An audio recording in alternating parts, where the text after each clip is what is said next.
Ladies and gentlemen, welcome back to the continued coverage of the grand final of Fortnite Summer Skirmish. My name is Jack Courage Delnop, and I'm joined by none other than the wonderful Dr. Lupo. We have played 4 of our 6 games, and so far, things have been crazy. We've seen some insanity, Jack, and we got 2 games left. It's not even close to done yet. Yes. $1.5 million on the line. Players starting to establish pretty significant leads in terms of points, even eliminations. We've seen aggressive gameplay. We've seen people playing very secure. We've seen, honestly, some of the fastest edits and replacements of materials to just make windows and take shots at people that I've ever seen. Yep. The number of players that we've seen people flying now, which is insanity. And I mean, this is Fortnite. This is one of the things that drives excitement for a lot of players is just how aggressive people can play a game that is so open to so many players. I feel like everybody plays it. No, everybody plays it. For sure. Everyone knows what it is. Everyone plays it now. It's a quick update for you all at home. I know that last game was absolutely crazy from top to bottom. We have some a little message to share. So all Fortnite competitions are played on a live server environment. Players last game were in an anti-gravity zone. The anti-gravity zones have been disabled for the rest of the competition today. So in games 5 and 6, we won't be flying around nearly as much. It was exciting to watch. Don't get me wrong, and we both kind of didn't know what you threw a card in the air, and no one got hit by it. Exactly, no one, not even remotely. Can't prove it. It's not anywhere on the internet. But for the following 2 games, the last 2, Game 5, Game 6, that stuff, like you said, it's off on the ground. Jack, you'd said before, stick around till after the break for the standings. Well, guess what? We've got them. Boom. Let's take a look. Let's see where we stack up after 4 games. Orgoss in that beautiful top spot. 12 elims, 8 points, feeling darn good. Tendon's last game, though, with the elims, which was nuts. And then you see Liquid Poach actually moving to that 4th spot. Now, Morgoss, like you said, the leader there with 8 points, but there's a number of players very close on his tail. We have a ton of people here with 3 or more, even 2. Boyer down there in the 16th slot. A lot of high elimination count. We already have multiple players, 4 players with double-digit eliminations, but that's not all. Here's your 17th through 32nd. Tons of players. We've seen Kayum putting on a good show, taking out a lot of big-name players, people you've seen all over the place in Summer Skirmish the prior 7 weeks, even the last 3 days, and he's starting to assert some dominance. Punisher here starting 33rd. And all these players, it is terrifying to see the list of names here. And you have to remember, too, we've seen already multiple people in the grand finals drop 6 points in a single match. That means, I mean, the leader's at 8. Anybody can catch up. Anybody, nobody's safe. It's absolutely crazy. $1.5 million on the line, 21st through 100th. All take home $5,000. So the top 20 obviously see that leap in prize money. That's going to be kind of our thing we look at. Another thing to keep in mind, a victory royale is $25,000. I saw Cypher actually tweet out and say that was a $25,000 trap elimination. Yeah. And that's exactly what it was. It's absolutely wild. Now we're just getting word in. There's actually an additional change on top of what Courage mentioned earlier. The anti-gravity zones being disabled. Are you strapped in? Ladies and gentlemen, do we want another announcement? I think we could give another announcement to the folks at home. We are adding a 7th game to today now, so everything stands and we get even more Fortnite action. The day keeps on going, and the 7th game will also have the additional $25,000 prize for Victory Royale.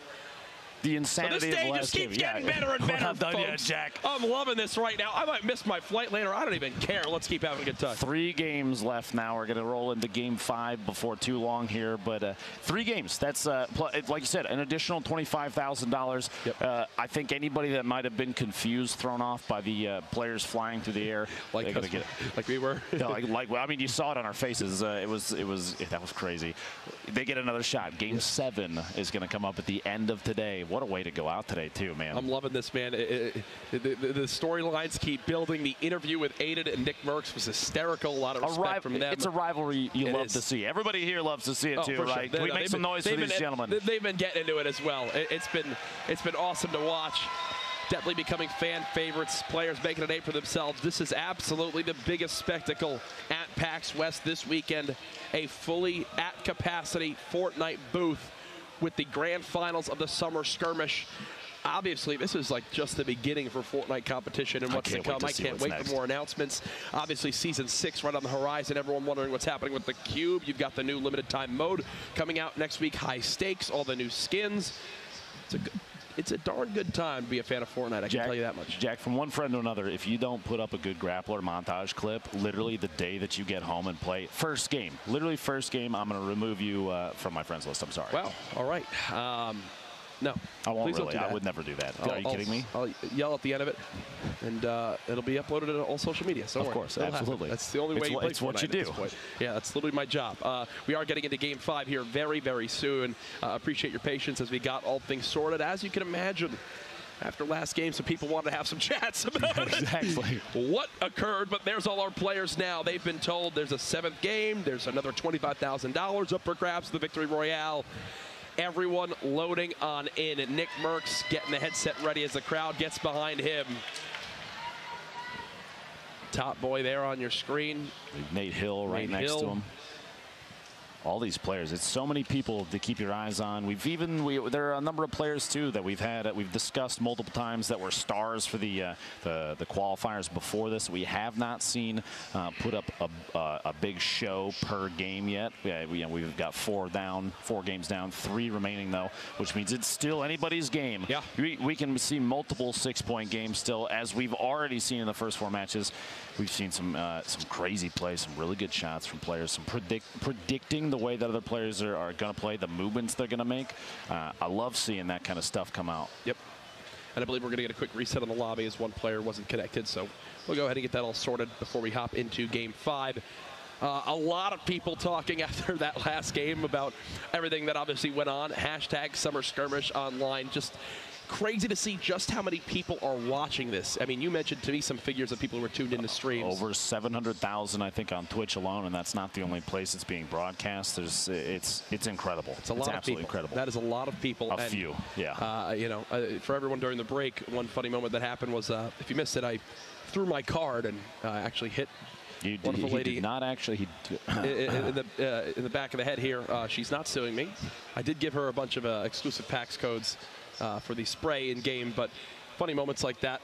I think it was between the anti-gravity and that, we had a lot to talk about during that break, so it went by pretty quick. It did indeed. And you have to remember, if you're here at PAX West, if you're in Seattle even, Jack might have mentioned earlier, it feels like the place is packed to the brim, but please, make your way on down here. We have 3 games left, and you don't want to miss a second of what's happened so far today. Fortnite they're setting the standard for events like this, and Summer Skirmish, I feel like, is only going to be the beginning of what's to come. I'm sure Epic has all sorts of shenanigans up their sleeve.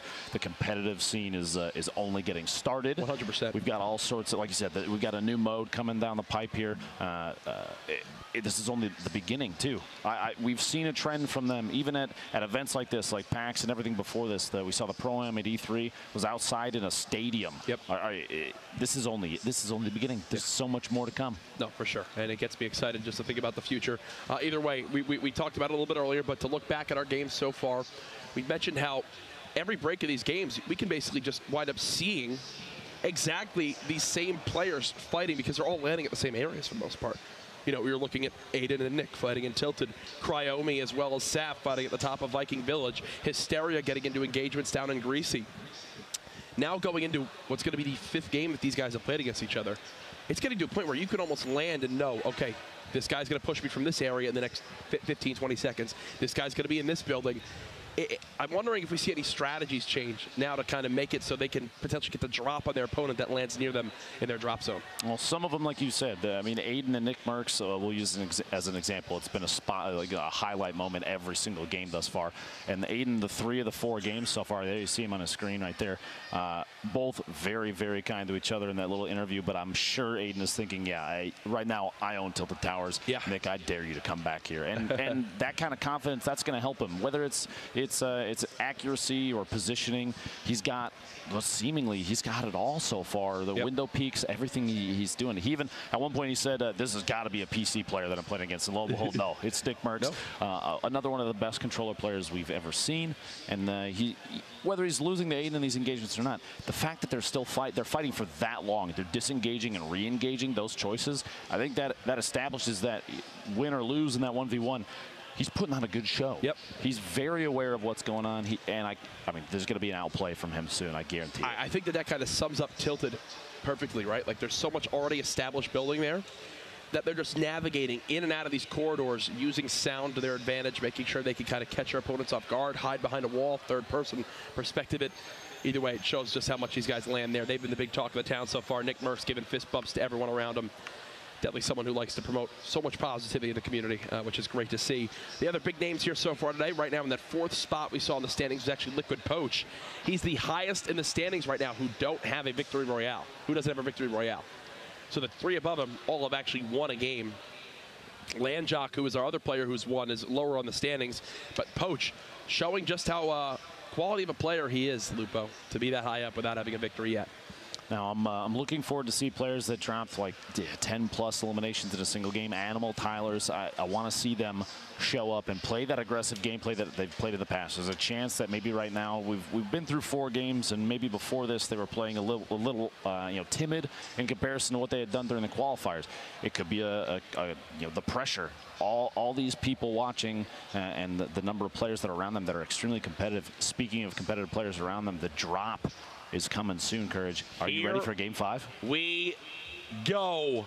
Quick little break, a little reset. We've added another game. We've seen all sorts of stuff. Game 5 is here. The bus has taken off. Remember, each Victory Royale, $25,000 in the bank in prize money. Let's get into the action. Southwest to the far east, going to fly past Lonely Lodge there. You'll see a couple of the Liquid players, pretty well known for going Wailing Woods. They'll wait till a late drop. You've got in your bottom right there Nate Hill from FaZe flying in. He's looking towards Fatal Fields. But pretty much everybody, like we've seen, consistent spread. Not a whole lot of engagements. Like not a whole lot. There's no more than like 5 or 6 players in a single location. Even less than that, typically. Retail has a handful there. We have 1, 2, 3, 4, 5. It looks like at Tilted. 2 players laying on the south side there. This is back over the Fatal Field to see. Running around. Nate's going to try and get this. This is an outside of Fatal drop.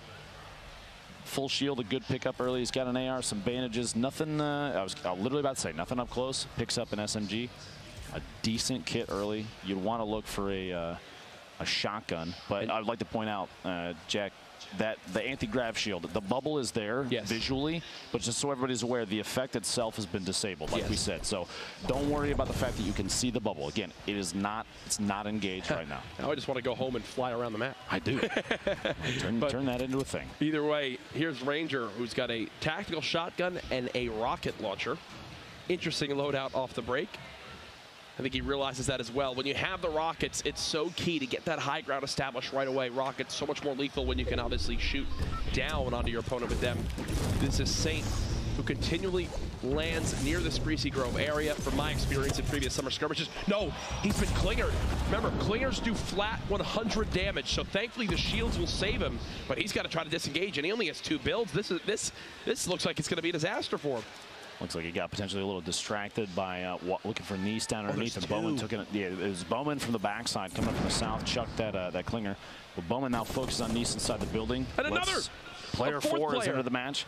Bowman very low here. He's tossing the remote explosives. Maybe take an opportunity to pop that med kit. You're not going to have another time to do it. Gets the mini, a faster use, so the mini is going to take priority. Wants to get any buffer he can. Tyler's in the feed, by the way, getting an elimination in there, but Bowman gets that mini use off. Crashy, the player pushing up here.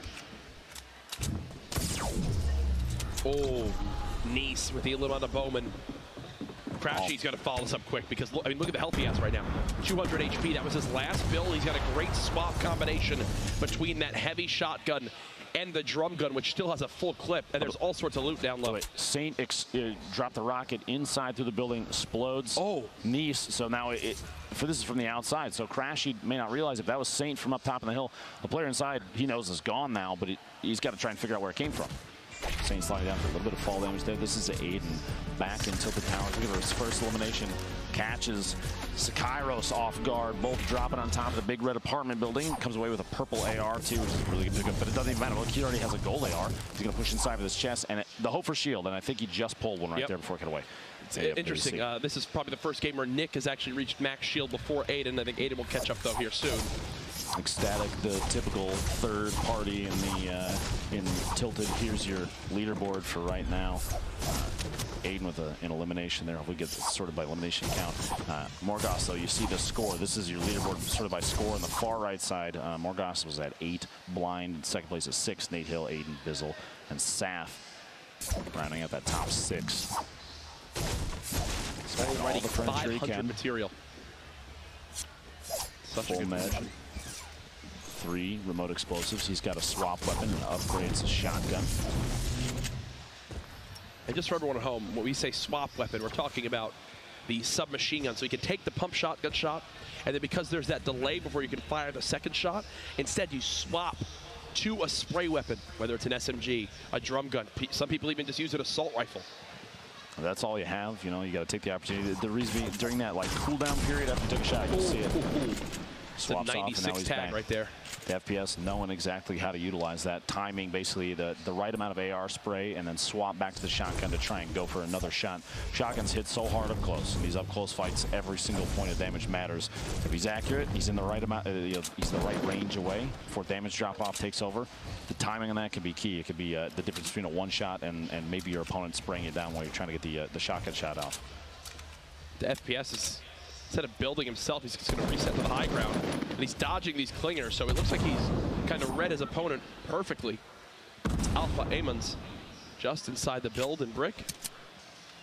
And look, he's shaking his head. You can see in that camera, frustrated with the position he's in right now. Not a lot of health, very exposed, and the FPS is maxed on HP. And he's going to match the build right now. I think the end might be near for Alpha here soon.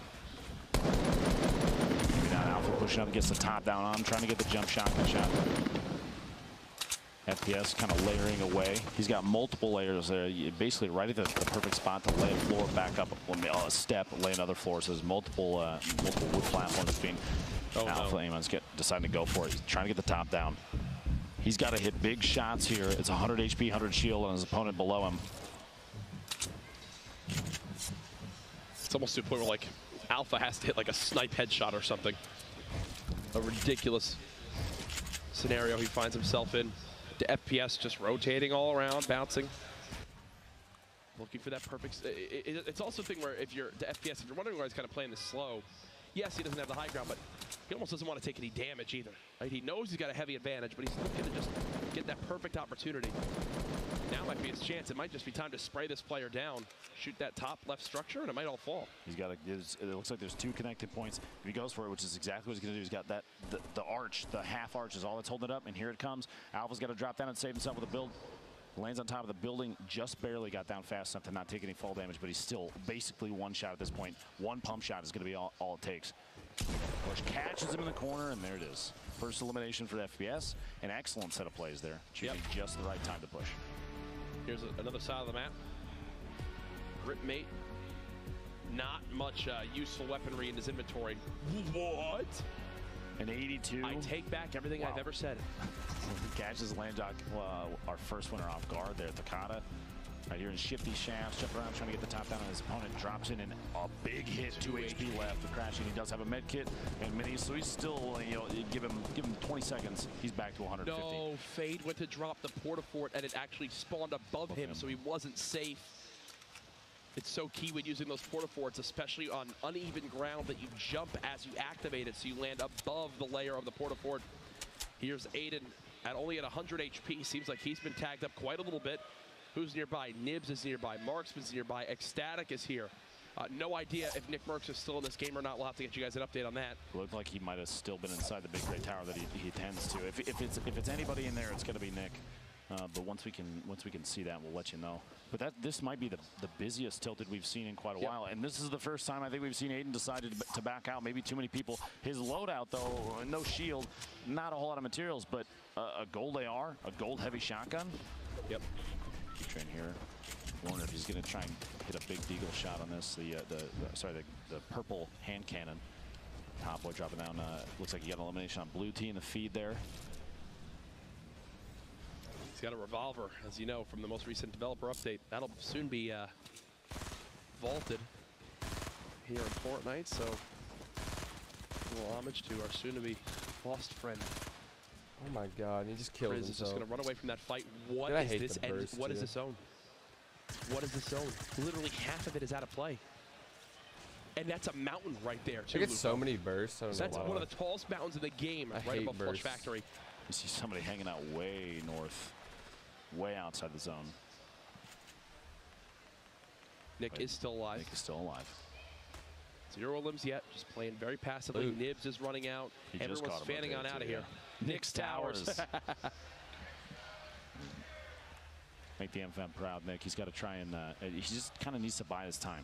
He's got 55 seconds. He doesn't necessarily have to rotate just yet, and he knows. Rip, I don't think he can drop 20 doing anymore. literally what we saw him do last match for just a second there. We cut him, and he wasn't even moving. Just standing still, trying to listen, wait for these players to kind of engage each other. He doesn't want to get involved in any of this. Leaderboard being high on his list of things to go after, so I don't blame him in the slightest.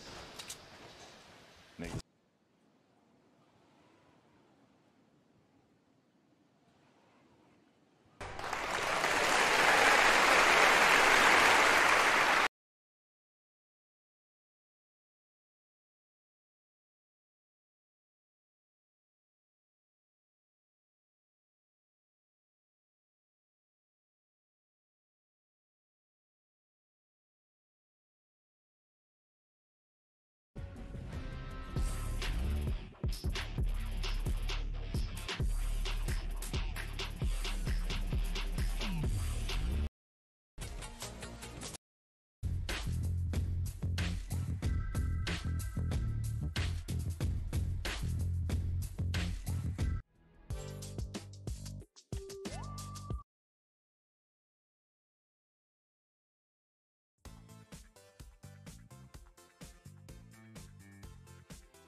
Nu pot să cred.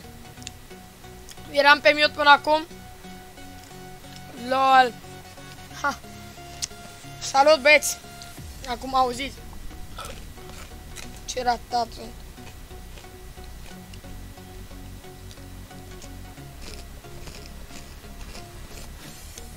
Regele junglei. Ca să-ți facă promovare, trebuie să fii abonat, să dai like.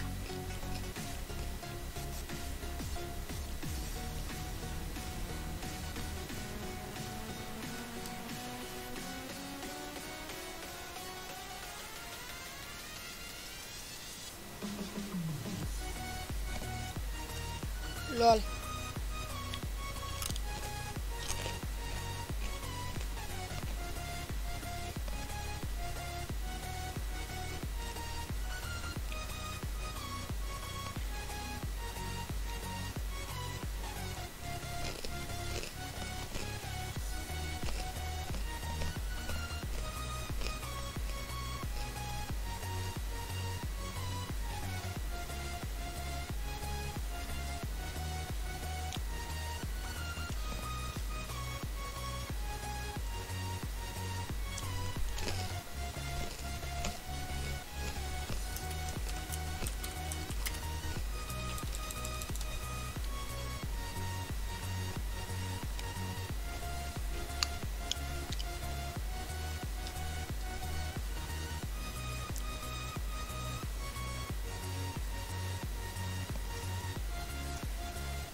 Mă duc să caut baterii, mă întorc.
Fac 500 de subscriberi. Te ajut doar dacă... Salut boss, salut Neymar, Ronaldo, Barcelona, haha. Trebuie să dai subscribe și like la live. Și după aceea îți fac.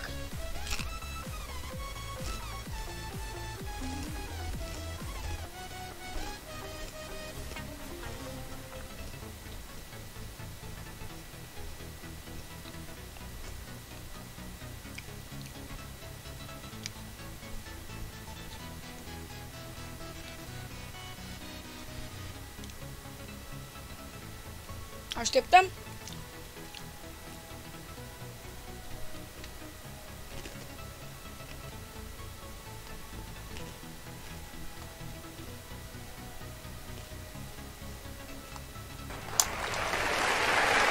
Mersi de subscribe, Cavalerul Nopții. Mă ajut să fac 250 de subscriberi. Trebuie să dai like și subscribe la live. Am avut și de asta o să apară. Uite că a apărut. Frate, eu îți dau un like și un subscribe. Pentru că nu pot să-ți aduc 100 de abonați. Hai să ne abonăm toți pe la Cavalerul Nopții. Pentru că are un content de calitate și merită, băieți.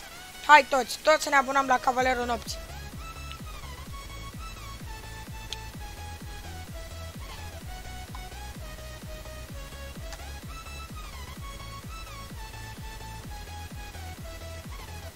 400, nu știu. Cine îmi dă like și cum la ultimul clip postat, mă abonez la el cu 5 conturi.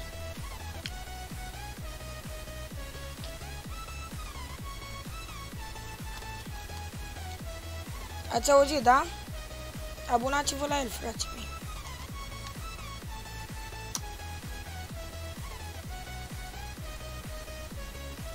Haideți să-l ajutăm și pe Robert Florian. Robert, dă-și un like și un subscribe, frate, ca să te ajute comunitatea mea mai repede. Bă, dar afișează să vedem.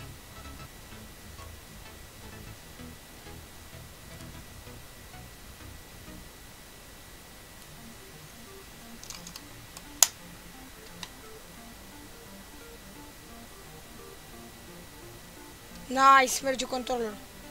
Hai. Păi frate, aștept like-ul și subscribe-ul. Eu am dat like și subscribe, boss.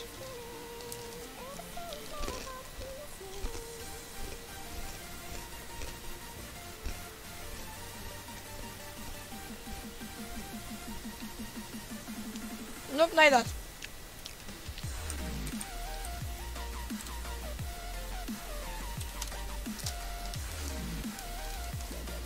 $296. 4 abonați.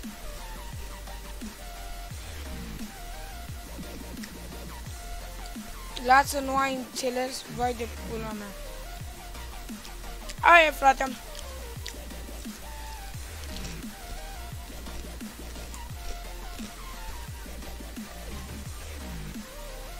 Hai să ne abonăm și la Neymar Ronaldo.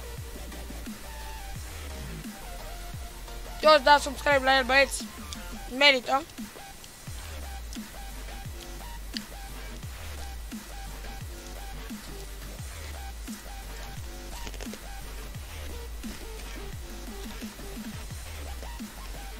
Șapte persoane pe live, respect, băieți.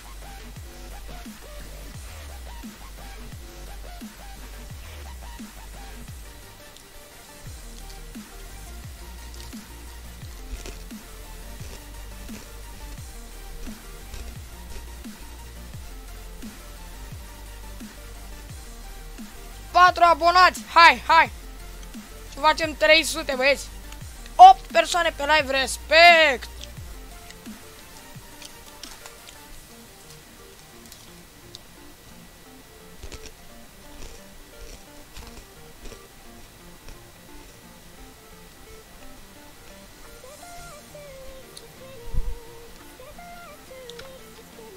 Hai, băieți, încă 4 oameni să se aboneze, hai.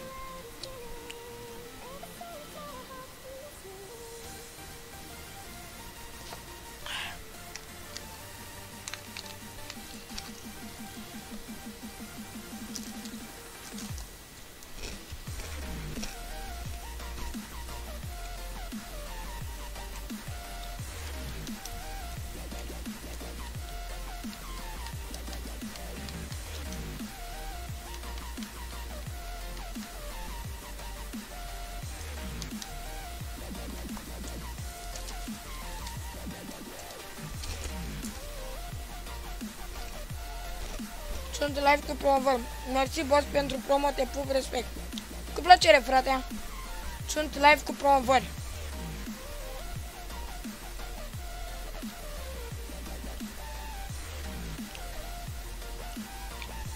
Nemo, dă-și tu un subscribe și un like și... Aia.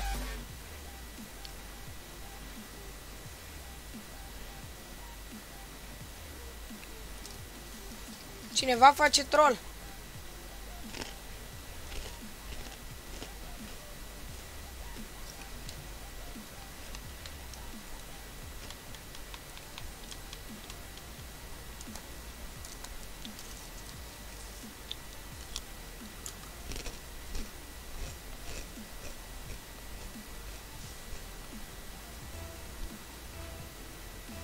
Cinci persoane pe live, respect.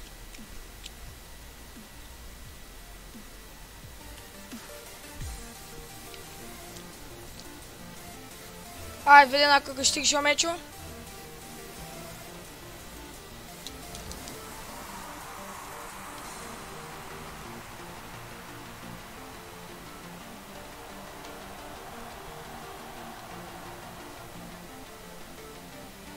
Gata.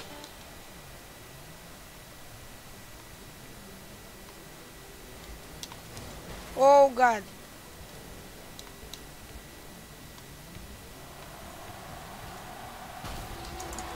Oh, fuck.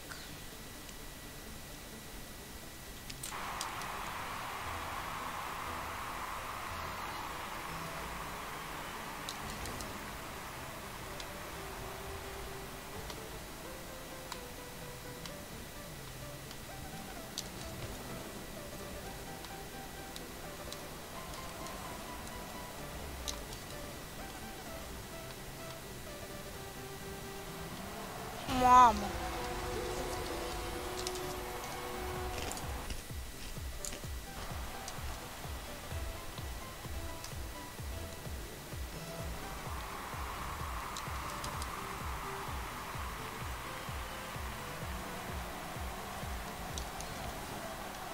Gol. Bine.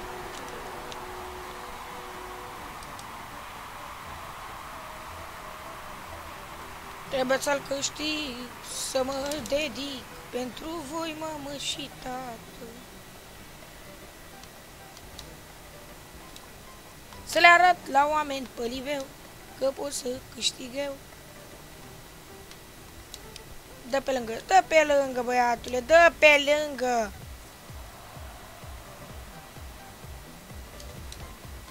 Nu pot să cred. E slab rău băiatul ăsta. O să dea pe lângă, fiți atenți. Wow, wow, wow, wow.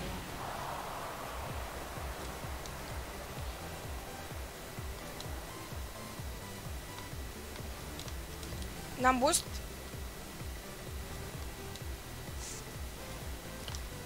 Dacă îmi lași mie boost-ul, mersi.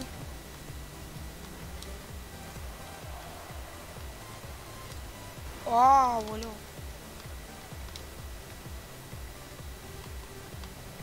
Ce golațo! Nu pot să...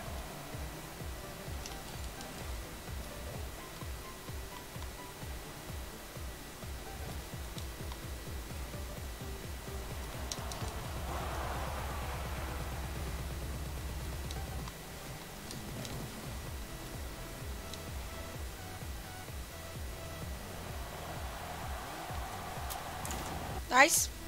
Broc, faci reciproc cu clopoțel? Da.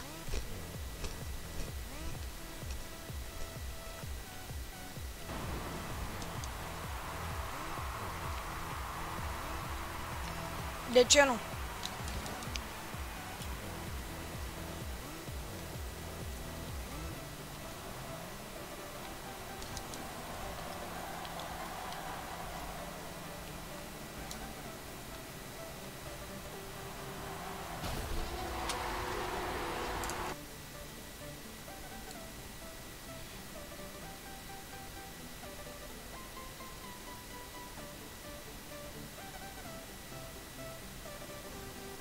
Așa, gata, băieți.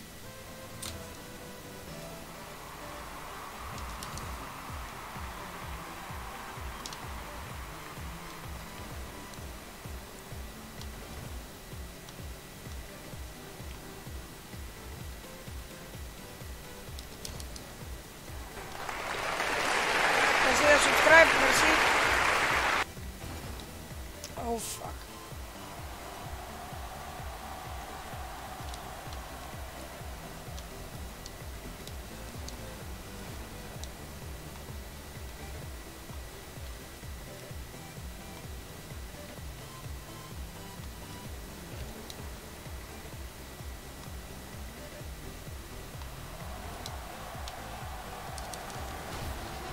Nu pot să cred. Gata cu clopoțel, acum tu abonează-te cu clopoțel sau mă dezabonez. Frate, uite tocmai ce m-am abonat.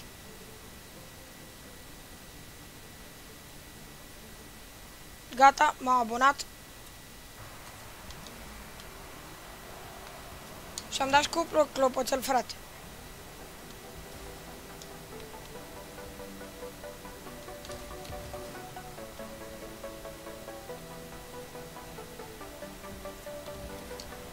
Și apropo, frumos canal de YouTube. 297 de abonați, respect băieți. Nu mi-a crescut niciun abonat. Probabil am pe privat. Că am dat subscribe, frate. Stai calm, că nu sunt de genul să nu dau subscribe. Ai văzut, am făcut și promovări. Ori le am pe privat, ori durează ceva mai mult, nu știu. Dar e fresh, frate, poate nu.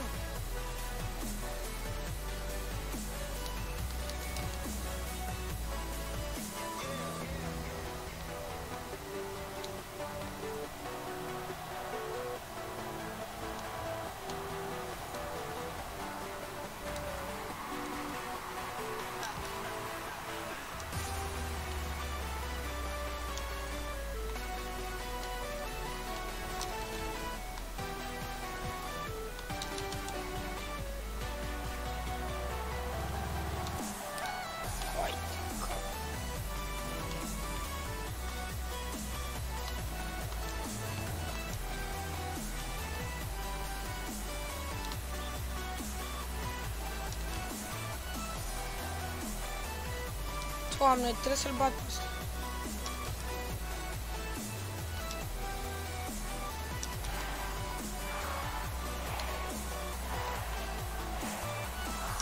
Nice!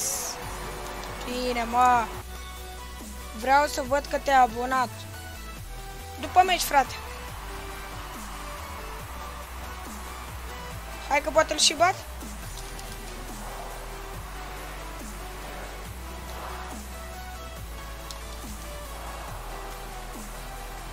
Aoleu.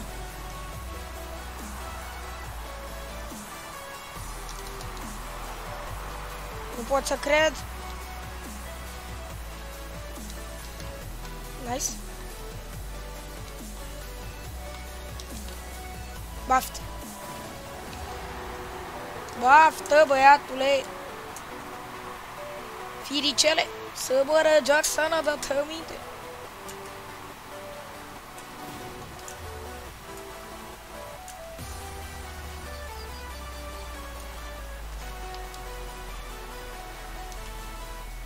Să mă răsfânțepinească.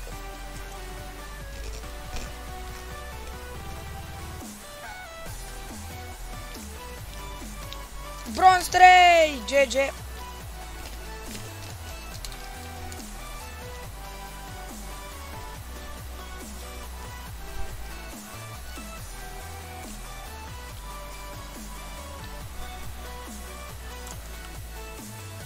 Vreau să văd că te-ai abonat. Frate, ți-am zis că m-am abonat.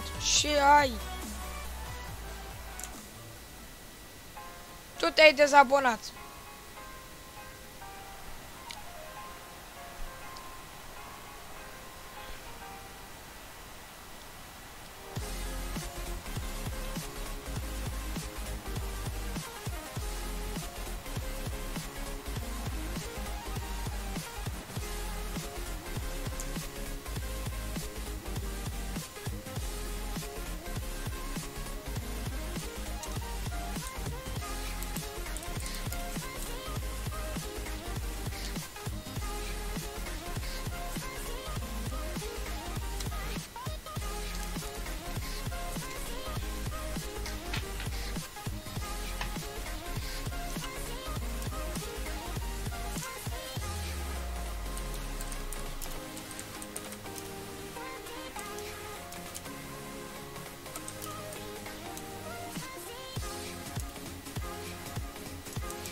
Jucăm cu Jumimazlei.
Oh my fucking god. I'm idiot. Fuck.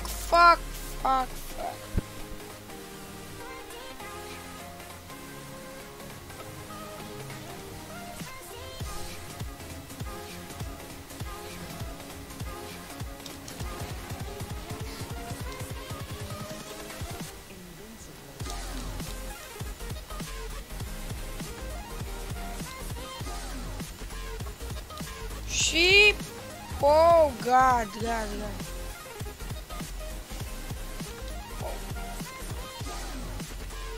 Nope.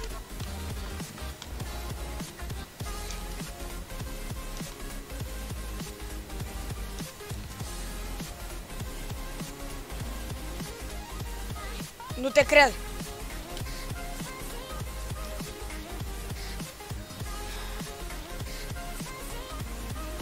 Acum îmi dau seama cât de ghinioane sunt. Și el îmi dă gol, așa. Marș.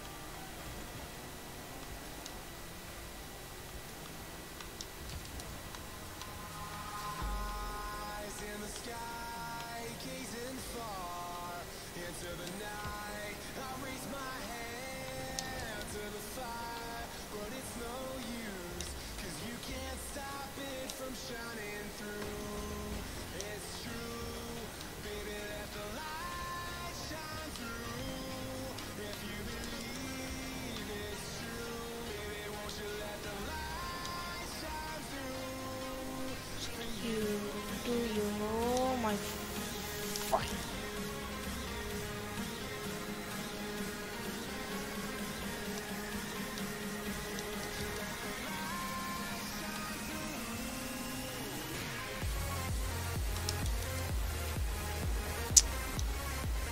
Bă, ce nu-mi place când are unul așa mare noroc.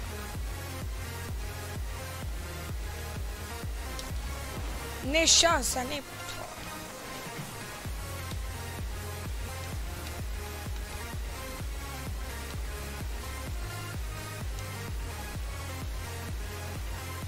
Eu dacă meciul ăsta îl pierd, Rocket League e de 2 lei. Ăsta-i slab, rău de tot. Ăsta-i noroc. Hai că oricum dai pe lângă, mă, că e slab, ți-am zis. Uite-te și tu, bă, cât bulan poți să ai în viață. Și el îmi dă gol.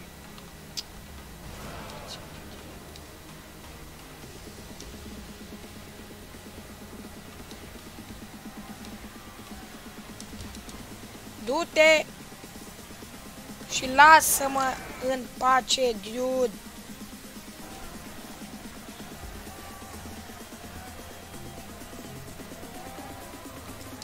Nu uit de tine jocul ăsta.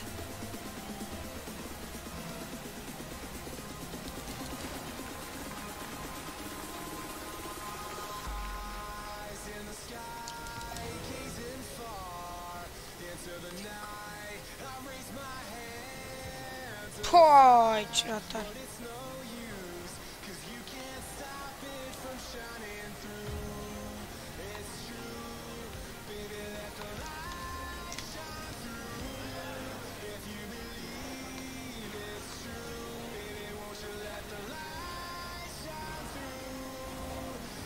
Marș, mă! Du-te în morții mătii de joc! Mai du-te în gura mătii de căcămaș!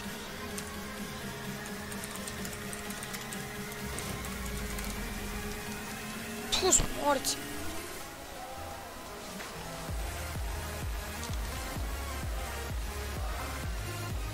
Uite-te pe cum a pătut!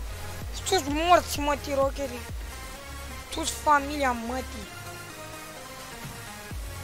Băga mea și toată pula morții mătii de joc. Cine pula mea mă bate pe mine, mă, coi? Hai de pula mea, ce joc de căcat.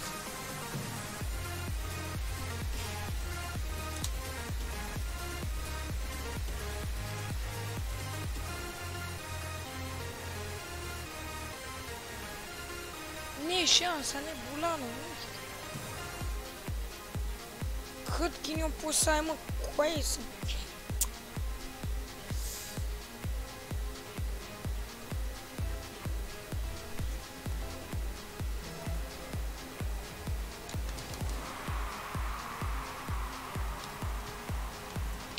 Imposibil, băi, tot ne morți, mătii de joc.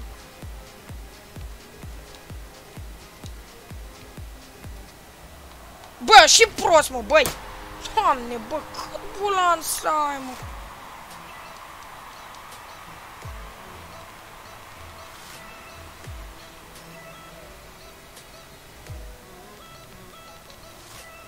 Uite-te și tu.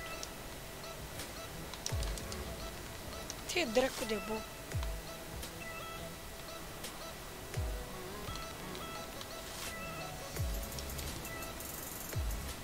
Uite-te și tu, îl fentezi în toate direcțiile. Uite-te și tu la el. Pus. De nu vă fac eu pachet pe toți. Marș, mă, du-te.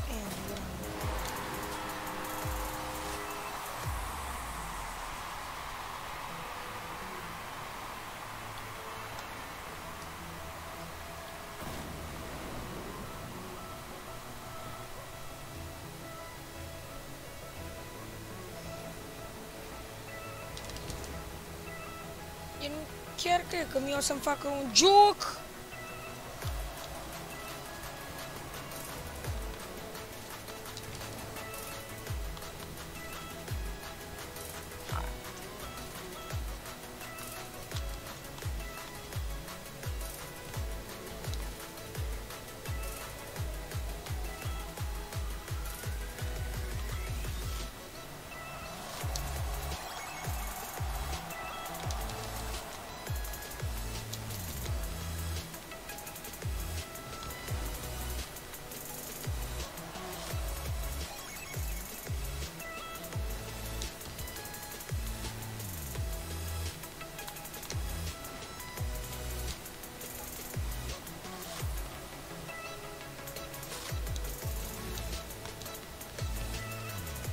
Tata e un te uiți.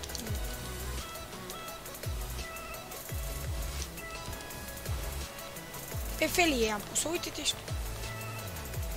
Mă rog că e bun. Pe felie am pus-o, mamă, bă.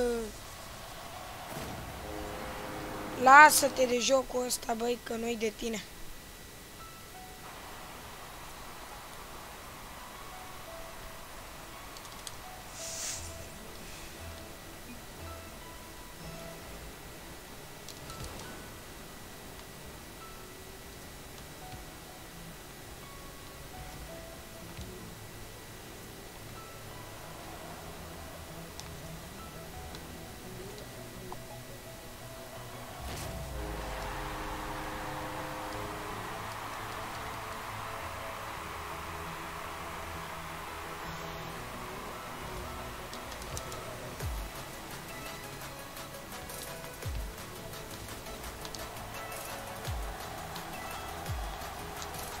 Easy, mă, marș.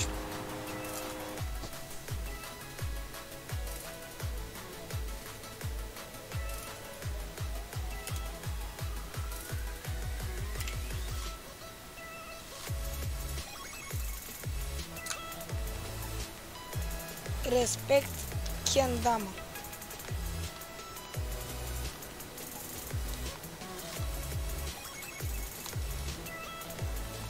Haide că...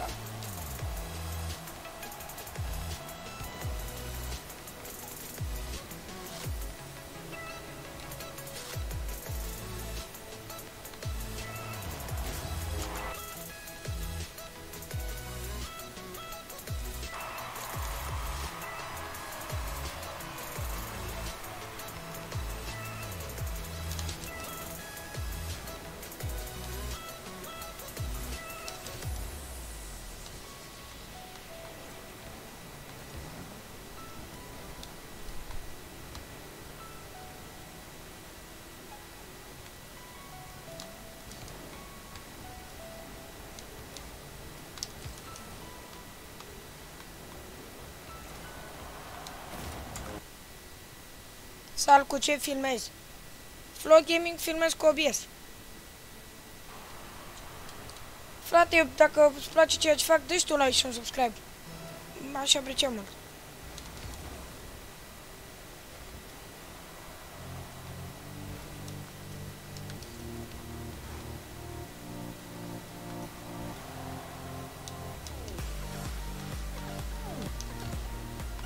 E perfectă, e perfectă, e perfectă, tataie! Ce un greu.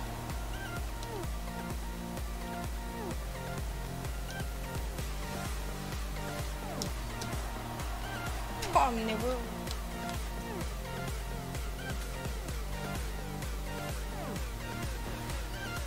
Vezi cum e fraier.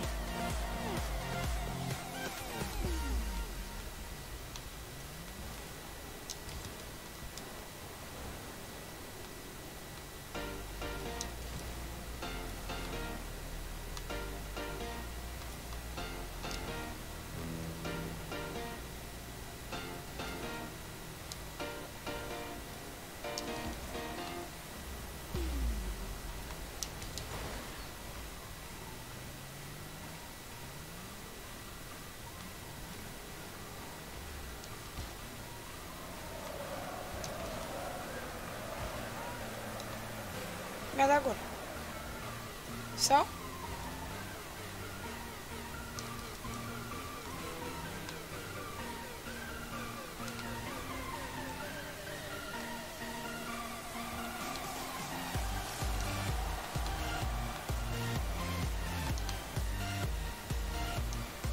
Du-te, frate, la somnic!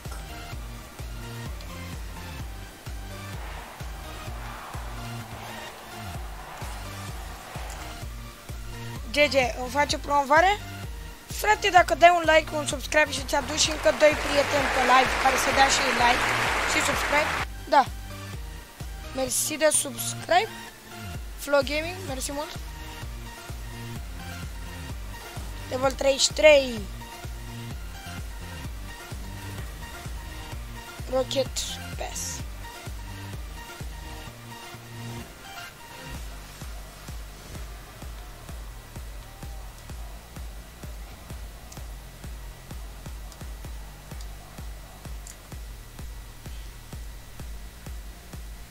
Am dat, ok frate.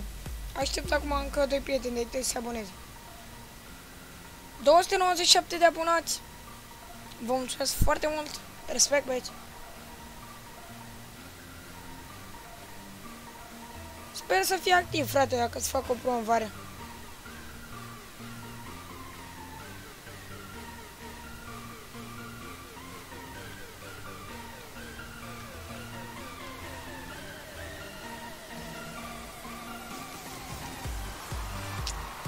Mamă, ce pase am dat! Tataie!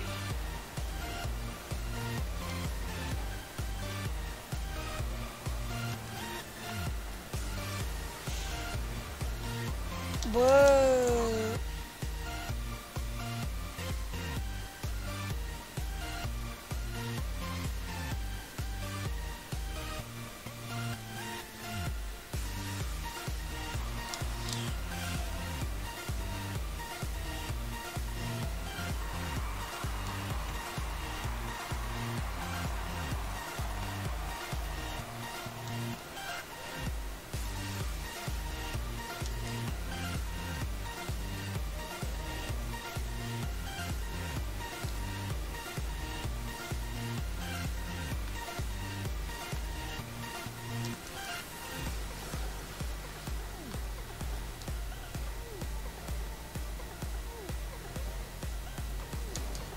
Hai, ce frumos dat.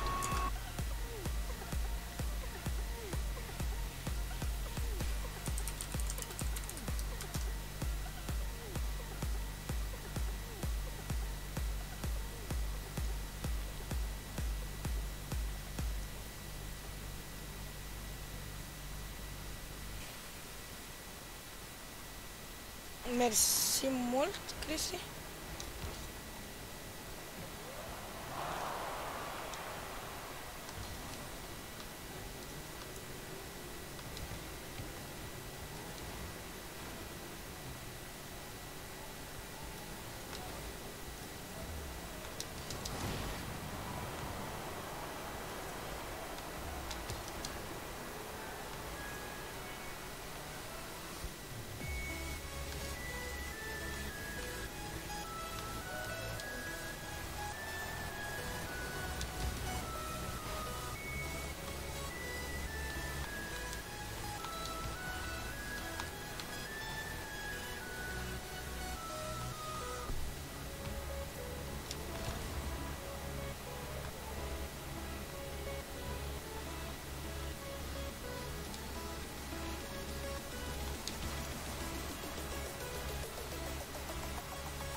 Nice.